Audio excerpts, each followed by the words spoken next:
Hello everyone, and welcome to another really exciting animal program with artist Mary Tooley. Today is all about birds. I can't wait. I've seen some of the cool stuff she's brought today, and it is going to be fun. Now remember, if you have your grab and go bag from the library, there's also a bird craft that you can make in addition to our wonderful program today. If you don't have a grab and go kit, don't worry about it. Everybody is welcome to enjoy and learn all about birds today. And just as a reminder, the summer reading program is coming up. It's going to start June 14th, and it's open to all ages.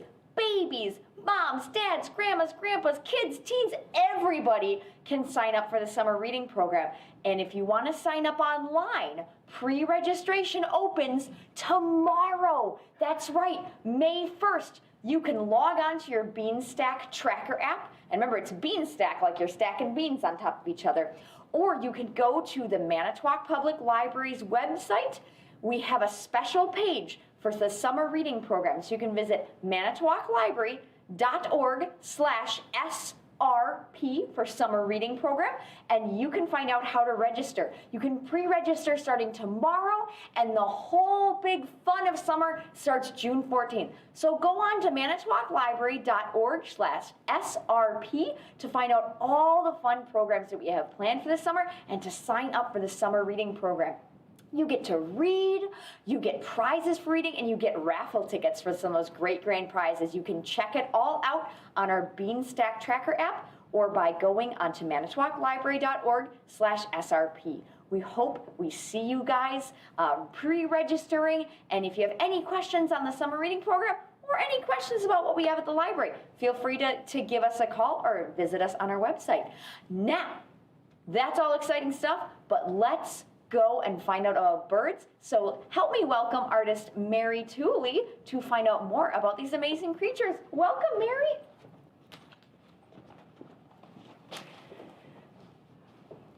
Hello, everybody. I am so happy to be back at the Manitowoc Public Library, and today we are continuing our series of learning all about animals. Today is big bird and small bird. So, get ready, animal lovers. Everything about birds today. You know birds are a fantastic group of animals. And we see them every day. I brought along just my basket of birds here. And orioles, goldfinches. Oh, I've got two blue ones. I've got a blue jay and a blue bird and a beautiful red cardinal. This would be Dad, of course.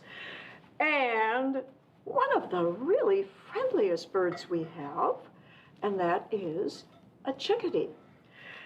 So in the world, do you remember the name? We talked about this before. The name of the scientists who study animals. Right, zoologists. Zoologists are the men and women who learn all sorts of things about animals. And if you are a zoologist and you really, really, really want to know more about birds than any other kind of animal, then you're a special zoologist, and you're called, this is a big word, but you can learn big words, ornithologist. You're an ornithologist, a person who really knows a lot about birds. The people who know all about birds tell us that birds have been flying in the skies over the world for a long, long, long, long time. And most all of the scientists are pretty much in agreement now that the grandfathers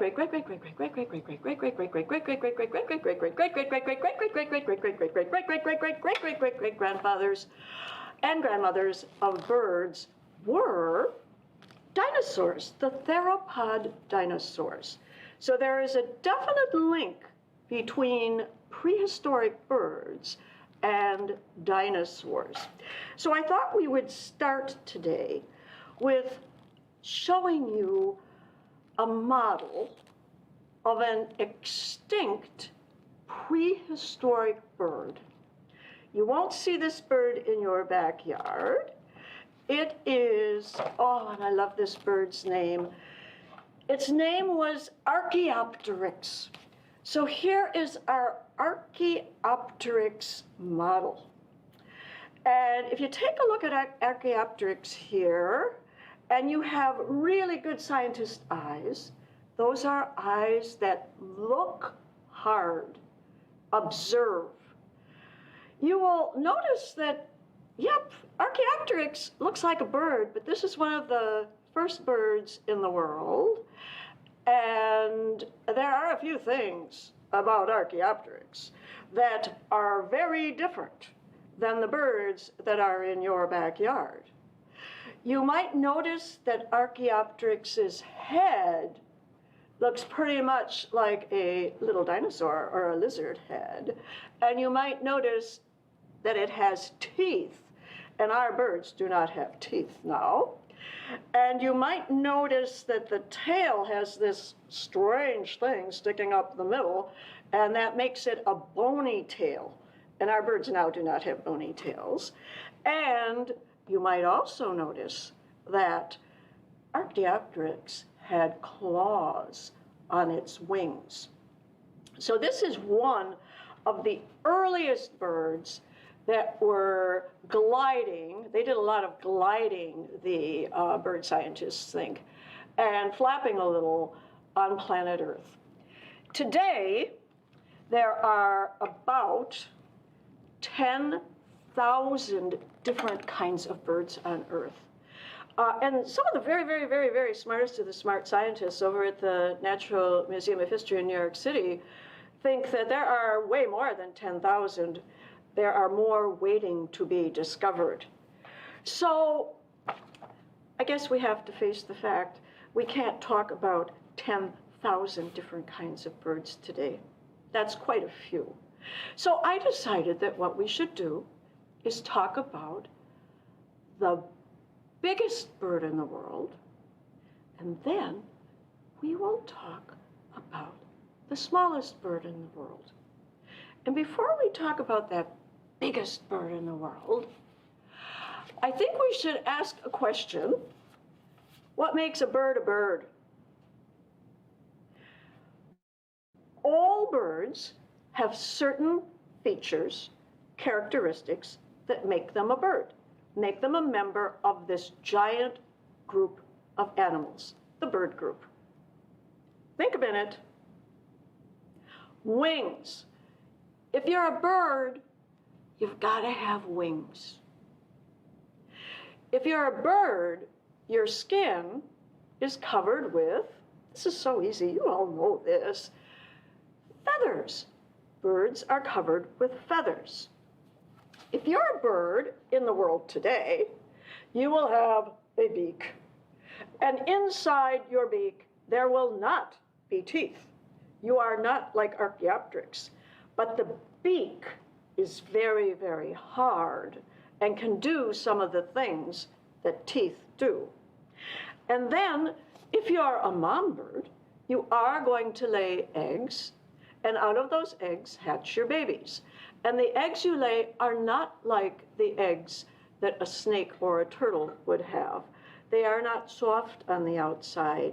They have a hard shell on the outside. And then there's one other very cool thing that birds have, and that is their bones are very lightweight. They have a lightweight skeleton. And I bet you can figure that one out. If you have big, heavy bones, it's very hard to fly. Now remember, when you're thinking of what makes a bird, there's something that you can't say. You can't say a bird is an animal that flies, because you can be a bird and not fly. But you have to have the wings to be a bird. But sometimes those wings aren't used for flying. Of course, most birds do fly, but not all. Okay. Okay, so now we're going to talk about the biggest. And when I say big, I mean supersized. The biggest bird in the world. Think a minute and you'll probably be able to figure this one out. This isn't a brain breaker. The biggest bird in the world lives in the wild. Its natural home is Africa. And of course, it is an ostrich. Ostriches are by far the biggest birds in the world. I am 5 feet 3.5 inches tall. An ostrich can be way, way taller than me. I would have to look up to an ostrich, and an ostrich weighs way, way more than I weigh. So an ostrich is 9 feet tall at its tallest, and it weighs 345 pounds at its largest. These are enormous birds. And, of course, when you weigh all that, you're not going to be flying around. Even if your bones are a little lighter, you still are too heavy to fly. Ostriches are birds that are terrific runners. They're in a group of birds called ratites, and they have cousins. I brought along just one of the cousins of an ostrich, and it is a bird that lives. Would you like to see your cousin, by the way? Would you like to see your cousin? Now, you live on the continent of Africa, right? Yes, live in Africa. Your cousin, one of your cousins, lives in Australia, and its name is emu. Looks pretty much like an ostrich, but it's not quite as big as an ostrich if you could see them in real life. There's another bird that's very large, and it is in the family, and it lives in South America, and it is called a rhea. So these birds are birds that are always running on land, and all are cousins. But we'll concentrate, or we'll take a closer look just at the ostrich today. Now, they might be big. They might not be able to fly, but this is very cool. Ostriches are the fastest runners on planet Earth on 2 legs. Nobody runs faster on 2 legs than an ostrich. They can keep up with a racehorse. They can go 20 miles an hour and keep it up for a long time, and guess what? If a lion is chasing them, and lions do chase them, they can run faster than 20 miles an hour. They have very, very, very strong, tall legs, and they have very, very powerful muscles in those legs, and don't mess with an ostrich, because an ostrich, they do not need any karate or judo lessons. They have a kick that can kill a lion or knock it out cold. If you messed with an ostrich and it kicked you hard in the head, it could kill you.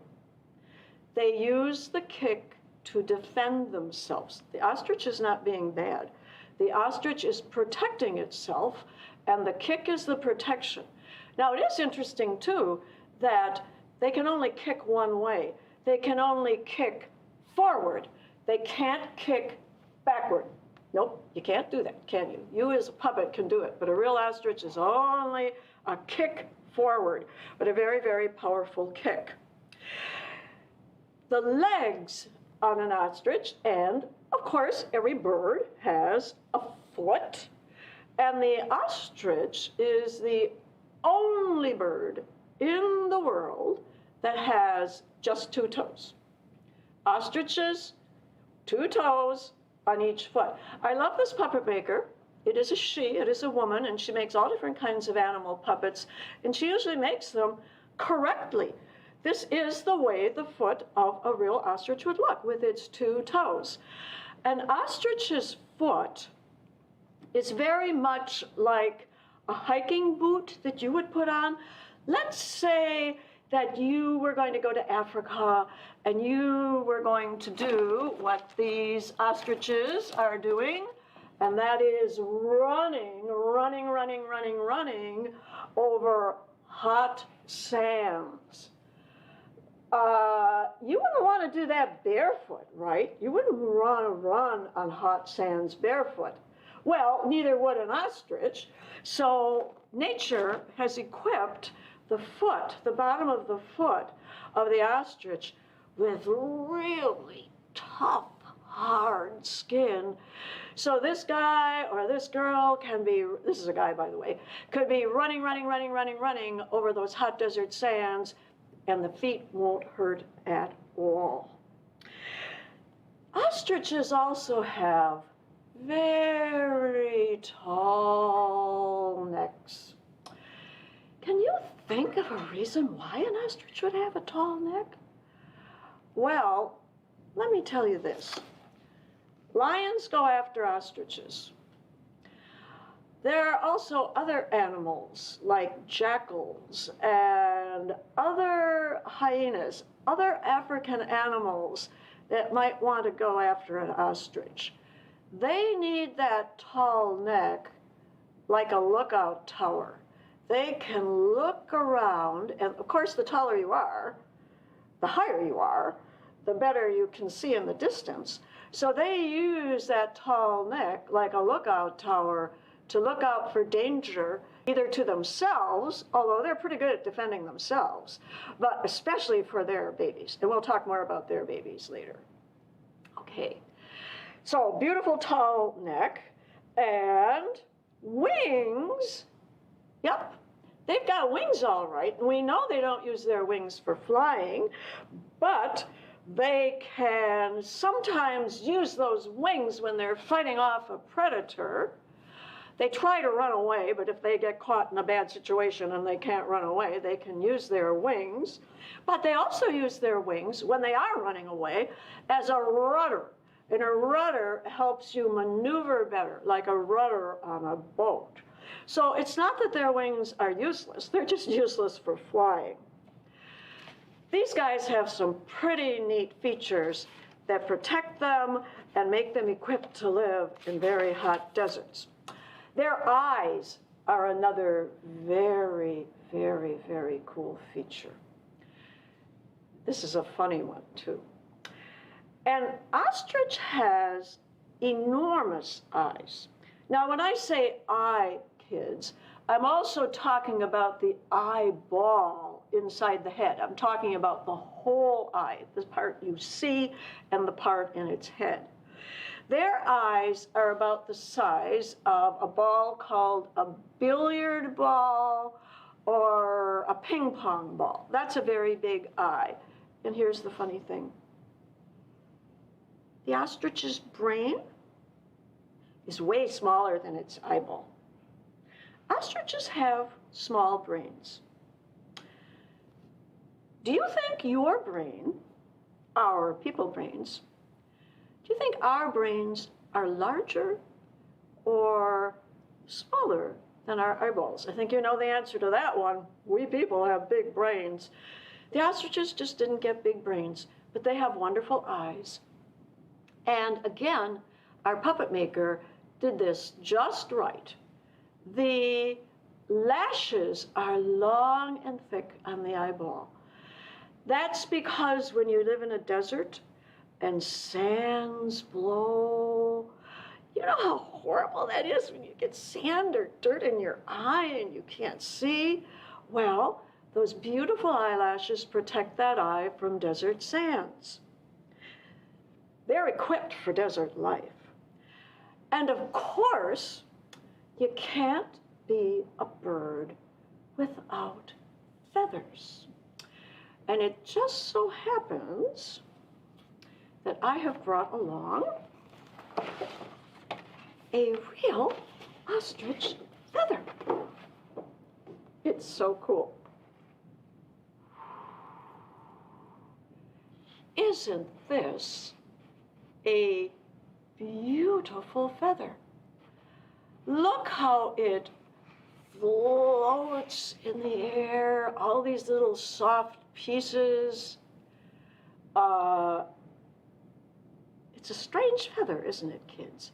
Let's take a look at a feather that fell out of a bird that was walking down my driveway. One of those wild turkeys that we see here in Wisconsin all the time.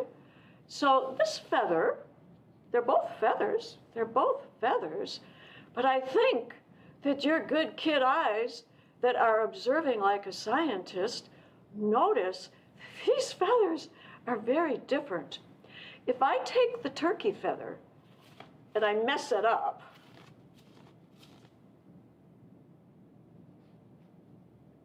if I take my hand,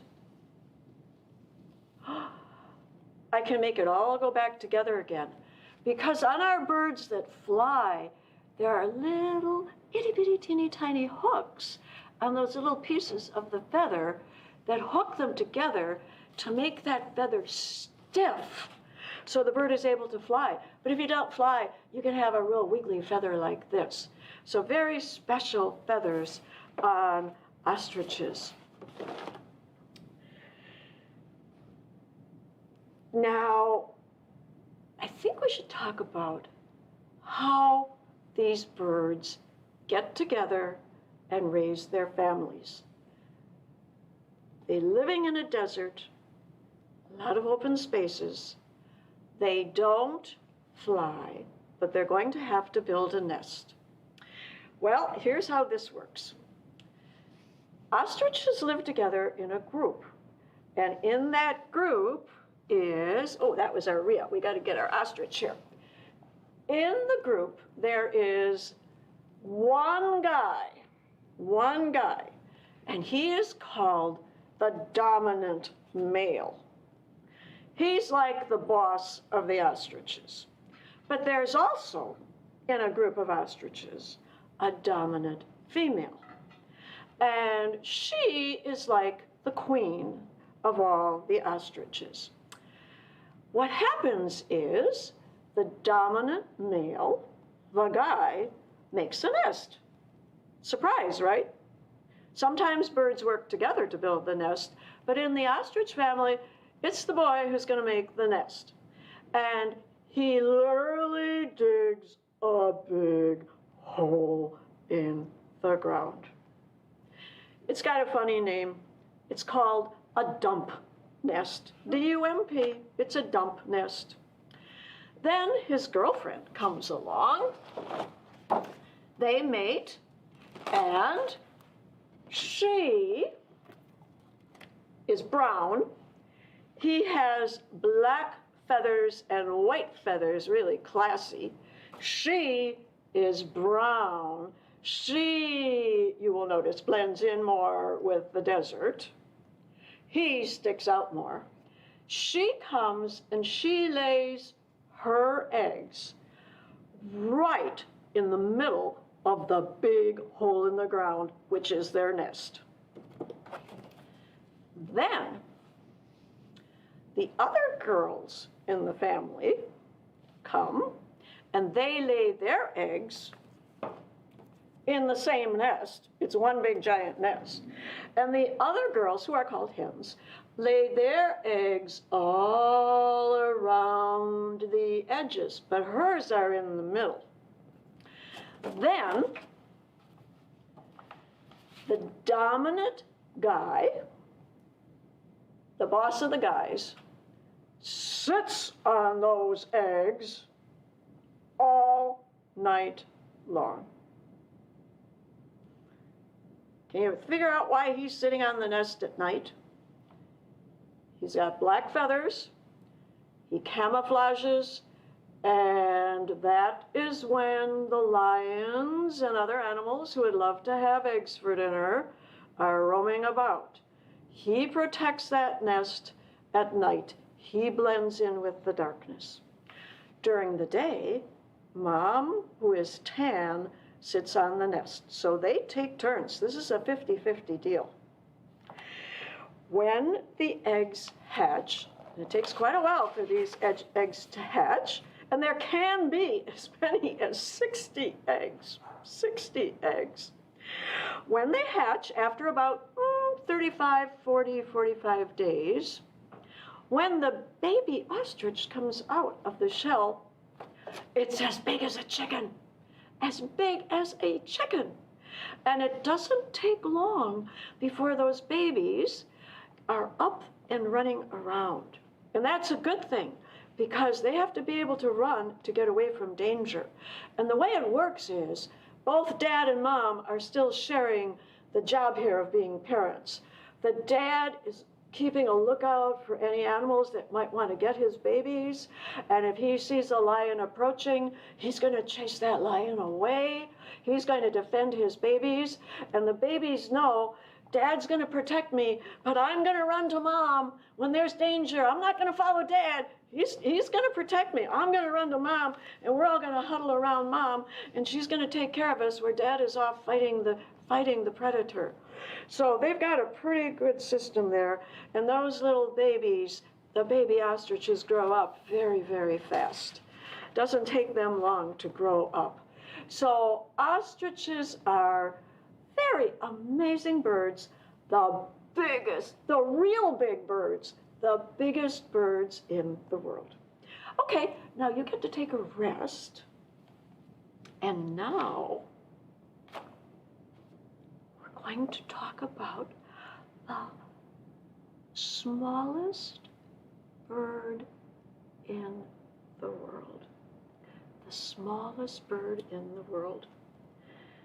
The absolute smallest bird in the world is I think you know this one, it is a hummingbird. And the smallest, the absolutely smallest of the small hummingbird is called the bee hummingbird. That's B-E-E, because it's as small as a bee. It's that tall, kids. Isn't this the most amazing thing?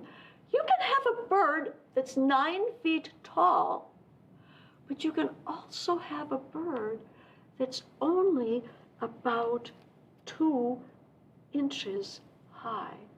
And the bee hummingbird's wings are only about 1.5 inches across. And can you imagine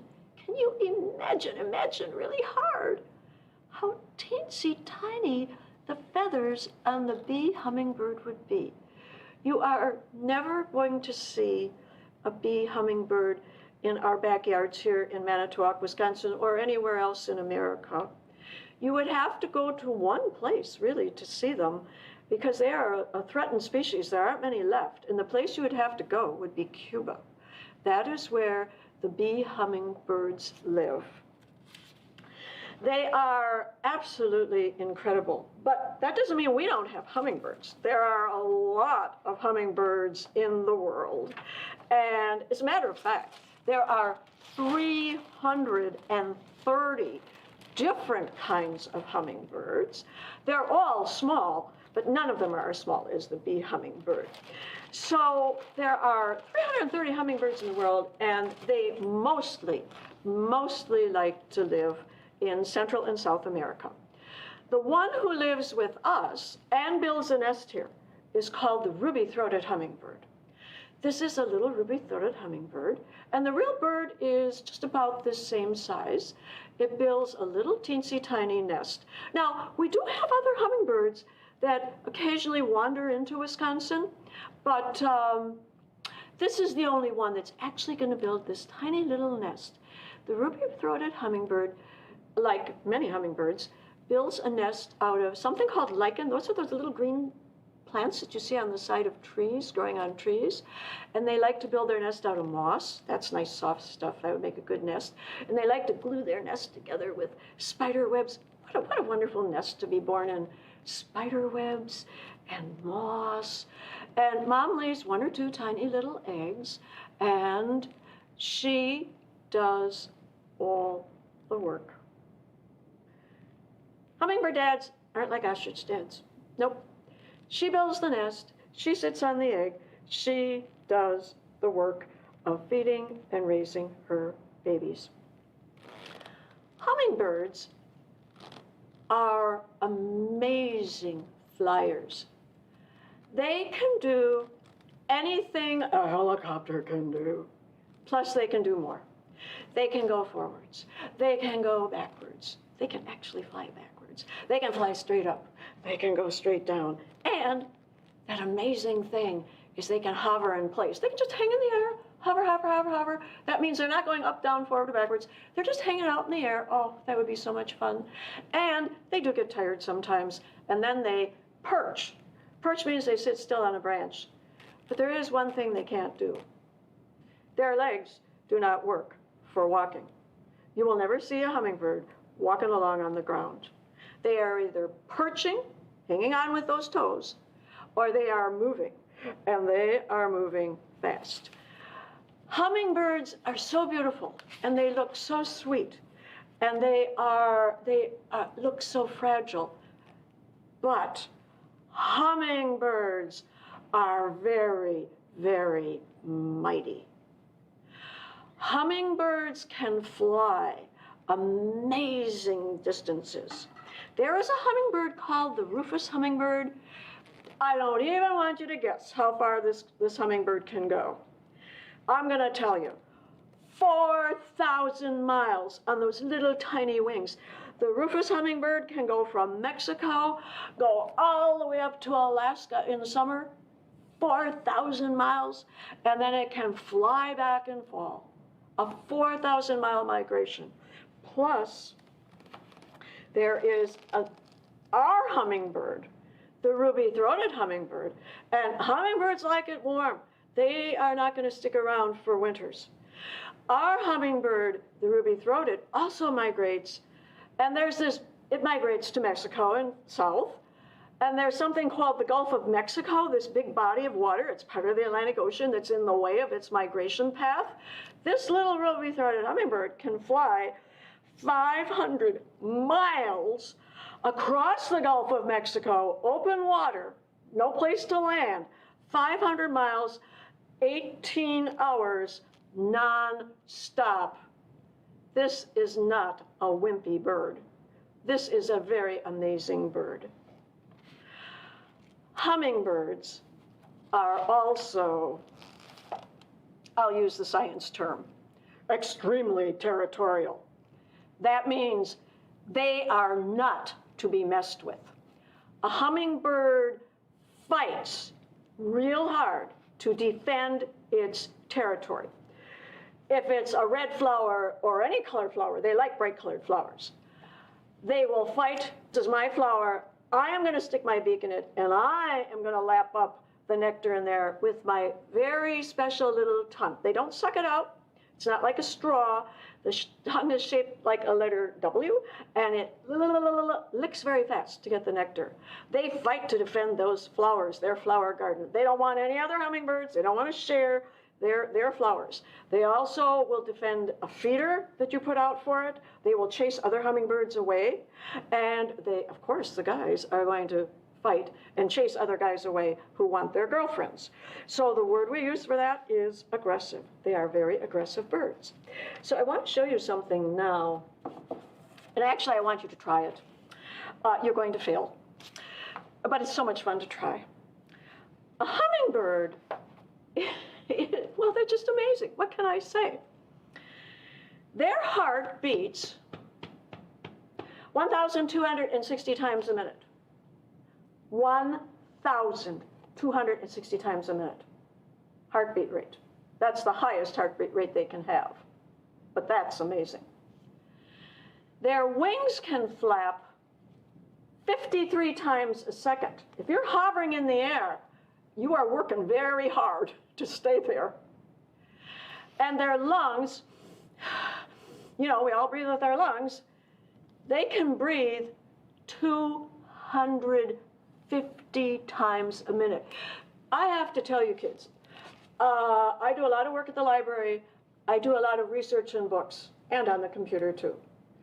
I checked these numbers over and over and over and over and over again because I just couldn't believe them when I read them.